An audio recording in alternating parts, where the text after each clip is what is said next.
Oi pessoas! A gente tá em maio e nesse mês a gente comemora 2 dias muito importantes pra quem se considera nerd ou geek ou fã de qualquer coisa, né? Que são o 4 de maio, né? Ou May the 4th, ou dia de Star Wars. E o 25 de maio, que é o dia da toalha, o dia do orgulho nerd, né? Então vamos considerar esse o mês do orgulho nerd. Por isso eu trouxe pra vocês uma leitura das Minas bem especial, com alguns livros que vão te interessar se você se considera nerd ou assim, se você é muito fã de alguma coisa. E principalmente ficção científica, né, que é um gênero em geral muito masculinizado, né, ficção científica e fantasia. Na verdade, todo o universo nerd é bem machista, no geral. As próprias fãs do gênero sofrem muito preconceito, precisam ficar provando o tempo todo que são fãs de verdade de alguma coisa. E as próprias publicações também desse gênero, ficção científica, fantasia, a maioria é produzida por homens. A Ursula K. Le Guin, que é uma das autoras mais importantes do gênero, escreveu na introdução do A Mão Esquerda da Escuridão, que é o primeiro livro que a gente vai falar, ela fala uma coisa muito interessante, que a ficção científica, na verdade, ela não pretende prever o futuro. Na verdade, a ficção científica, ela fala sobre o momento atual, sobre o presente, sobre a realidade em que a gente vive, e ela usa de metáforas, de artifícios, pra falar sobre o que tá acontecendo agora, né? Como se fosse um espelho da nossa sociedade. Principalmente quando trata dos temas mais espinhosos ou principalmente quando trata de temas que são considerados mais tabus. Então, esse livro em especial, ele foi publicado em 1969 e foi um marco na ficção científica, principalmente num gênero que estava surgindo, né, que era a ficção científica feminista. Porque a Ursula já tinha publicado alguns livros nessa época, mas ela realmente alcançou, né, um reconhecimento como uma autora importante do gênero com A Mão Esquerda da Escuridão, que é um livro que veio pra quebrar vários paradigmas na época. É um livro que trata sobre questão de gênero, sexualidade, numa época em que isso estava começando a ser discutido, estava em plena segunda onda do feminismo. A própria Ursula reconheceu, anos mais tarde, que talvez devesse ter trabalhado melhor a questão do gênero nesse livro, mas só o fato de que ela tentou em 1969 já é incrível. O livro, ele é sobre um terráqueo que vai pra um outro planeta distante, gelado, vamos chamar de planeta inverno. E ele, na verdade, é um enviado da Anchorman, que na verdade era como se fosse uma ONU dos planetas, uma organização das Nações Unidas interplanetária. E ele é enviado a esse planeta, na verdade, pra buscar trazer esse planeta pra essa organização. Só que quando ele chega lá, ele se depara com um choque cultural muito grande, porque todos os habitantes desse planeta gelado são andrógenos. Eles não se identificam especificamente com nenhum dos gêneros, nem masculino nem feminino. E eles têm, assim, uma época em que as características mais femininas ou mais masculinas em cada um afloram mais, que é como se fosse o período do cio, né, dos habitantes lá, em que eles podem procriar. E o mais interessante é que mesmo que você seja mais masculino nessa época, você pode engravidar. O personagem principal, o Jian Liai, ele sofre um choque cultural muito grande nesse sentido, porque é totalmente diferente do que se via no planeta dele. Tem várias questões políticas que são muito semelhantes a questões políticas que a gente vive hoje em dia, né? Apesar de ser um livro de 1969, ele é extremamente atual. E trata até de questões raciais também. Então é um livro interessantíssimo, vale muito a pena ler. O segundo livro que eu trouxe hoje, como não poderia deixar de ser, é Frankenstein, da Mary Shelley, que basicamente inaugurou o gênero. Ele foi publicado em 1818 e foi escrito por uma garota adolescente, porque a Mary Shelley ela tinha acho que menos de 18 anos quando começou a escrever esse livro.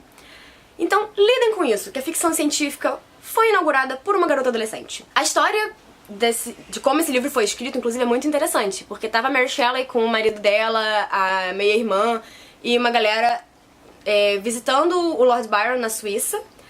Nessa época, acho que ele já tava exilado do Reino Unido, né, por várias questões.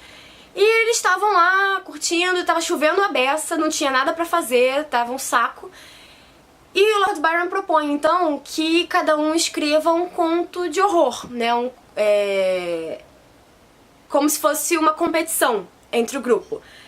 O mais legal é que em nenhum momento ele considerou os talentos das mulheres, né? Que era a Mary Shelley, a irmã dela. Ele, na verdade, propôs isso pra competir com o Percy Shelley, que era amigo, mas também era meio que rival dele. E das coisas produzidas aquela noite, o que ficou foi o Frankenstein, que foi a história que a Mary Shelley começou a escrever.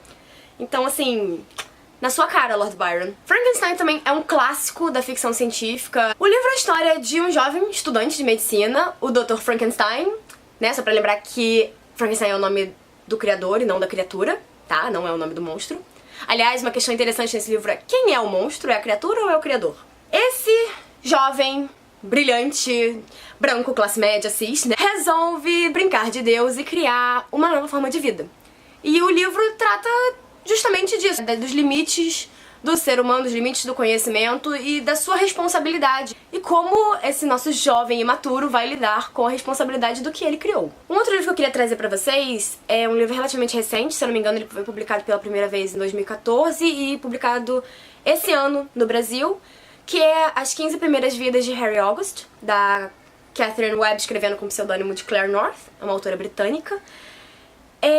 O livro é muito interessante, é bem diferente de qualquer coisa que eu já tinha lido antes, que é a história de um cara, né, o Harry August, e toda vez que ele morre, sim, ele vive várias vezes, ele morre e ele volta pro início da vida dele. Ele nasceu em 1919, vive a vida dele, aí onde ele morre e renasce em 1919, só que ele se lembra de tudo que aconteceu com ele na vida anterior. E toda vez que ele morre acontece a mesma coisa, e ele vai só acumulando as lembranças. Aí ele descobre que existem outras pessoas que vivem essa mesma experiência, né, no mundo. Inclusive tem um clube chamado Clube Cronos, em que essas pessoas se reúnem e elas se ajudam mutuamente e passam conhecimento do futuro, tanto do futuro quanto do passado, umas pras outras. E o livro começa, na verdade, com o Harry à beira da morte, né, numa das vidas dele, e recebe a mensagem de uma menininha, que é como ele, né, uma Kalachakra, como eles chamam, que o mundo tá acabando. E algo precisa ser feito e precisa passar essa mensagem e descobrir o que tá acontecendo. E aí ele embarca nessa busca, né? Você fica sabendo um pouco sobre todas as vidas dele, e em todas as vidas dele vão se juntando as peças pra essa busca do que tá acontecendo pra levar ao fim do mundo. O próximo livro também é meio que um clássico já, inclusive ele é abordado em várias escolas, que é um livro de 1993 chamado O Doador, da Lois Lowry.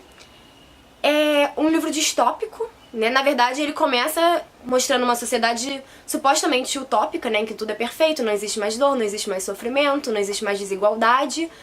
Só que, pra não existir mais tudo isso, se perderam as cores do mundo. Também você não tem mais alegria, uma alegria real, não tem mais felicidade, não tem mais sentimentos como amor, como paixão. Você não tem mais esses extremos. Tudo é muito igual e muito cinza. E o livro, ele foca num menino, que é o Jonas, um menino de 12 anos, que quando ele chega no momento da sociedade em que é definido o que ele vai fazer, né, com a missão dele naquela sociedade, ele é apontado como o novo receptor de memórias, porque existe uma pessoa naquela sociedade que era encarregada de guardar todas as memórias de tudo que aconteceu, todo o sofrimento. E aí ele conhece o personagem do doador, né, que é um velho. Começa a ser uma relação bem interessante com o Jonas, como se fosse de avô e neto, que era uma dinâmica que não existia muito bem naquela sociedade. E ele passa todos os sentimentos, todas as memórias de tudo. E o Jonas começa a ficar impressionado, que ele começa a ver a vida mais colorida. Ele começa a ver as coisas de outra forma e começa a questionar muitas coisas daquele mundo. E aí você vê que aquele mundo não era tão perfeito assim. Em busca dessa sociedade tão igualitária, tão perfeita assim, muita coisa foi sacrificada e muitas coisas absurdas acontecem, que ele começa a descobrir. O livro, na verdade, ele faz referência à antiga parábola da caverna, do Platão, em que um indivíduo dentro do povo que estava na caverna vendo as sombras, né, não via a luz real, a verdade, o indivíduo sai da caverna e começa a ver as coisas, mas os outros estão acorrentados na caverna e não conseguem ver as coisas da mesma forma que ele. Um outro livro que eu queria falar pra vocês chama Sombra e Ossos, da Leigh Bardugo. É o primeiro de uma trilogia, os 3 já foram publicados em português, as capas são exatamente iguais às edições em inglês. É uma trilogia de fantasia que se passa num universo com muitas características da Rússia. A personagem principal, a Alina Starkov, é uma menina muito não importante naquela sociedade meio que dividida em castas. Ela é só uma órfã que faz trabalho basicamente braçal. Até que ela descobre um dia que ela é portadora de um poder totalmente diferente de tudo que aquelas pessoas já tinham visto. E isso causa um rebuliço naquele lugar. Algumas pessoas começam a tratar ela até como santa. Ela se vê...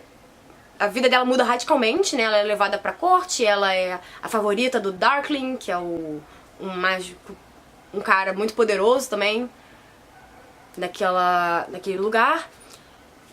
E ela se vê no meio de uma trama de intrigas políticas, um jogo de poder, e ela tem que começar a ganhar agência nessa situação, ao invés de ser só, né, um peão nesse jogo. É muito interessante, é muito bem construído esse universo. Recomendo muito pra quem gosta de fantasia. E pra terminar, recomendo um livro essencial pra você que é fã de qualquer coisa, não só ficção científica e fantasia, que é Sou Fã, e Agora, da Afrine Georgakopoulos. A Afrine é minha amiga, mas não é porque eu sou amiga dela que eu tô recomendando o livro, porque realmente é um livro muito, muito legal. Ele traz dicas pra você que nunca foi à Bienal, né, de como se preparar pra esse super evento essencial pra qualquer fã. Ela fala sobre muita coisa, sobre preconceito literário, fala sobre fandoms, fanfiction, enfim, tudo que você quer saber. Se você é fã de alguma coisa, você vai se identificar muito. E é isso por hoje, espero que vocês tenham gostado. Não esqueçam que tá rolando um super sorteio no nosso Facebook, o último dia, dia 29, do livro que eu já falei aqui, inclusive, vou linkar o vídeo aí embaixo, que é Outros Jeitos de Usar a Boca, da Rupi Kaur. Não deixem de participar. É só entrar lá na nossa página no Facebook e seguir as regras que você vai estar participando. Tá bom? Beijo, até a próxima!